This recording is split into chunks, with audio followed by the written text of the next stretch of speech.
I think इस exam में क्या करना है ये सब बता रहे हैं, क्या नहीं करना है कुछ चीज़ें हैं जो बहुत इंपॉर्टेंट है। पहली चीज़ जो मेरी मुझसे गलती हुई कि सिलेबस को बिना समझे properly I step into the preparation, तो ये गलती तो नहीं करनी है। पहले सिलेबस उठाएं, मेंस का बहुत ही डिटेल सिलेबस यूपीएससी ने दिया है, हमें ये देखना चाहिए।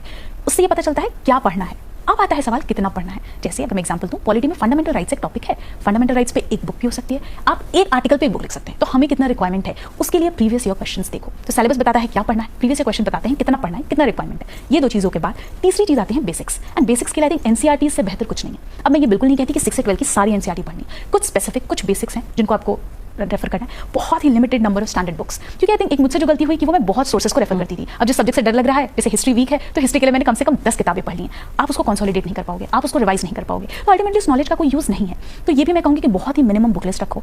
आई थिंक पढ़ने से ज्यादा इंपॉर्टेंट एक रिपीटेड रिविजन स्लॉट, कि हर 10 दिन बाद, 10 दिन नहीं तो 20 दिन बाद मैं 1-2 दिन का स्लॉट कि पिछले 20 दिन में जो पढ़ा उसको मैं रिवाइज करके उस पर एक टेस्ट सॉल्व करके और तब मैं आगे बढ़ूँ। तो ये कुछ चीज़ें हैं जो मुझे लगती हैं रिक्वायर्ड है इस फील्ड में।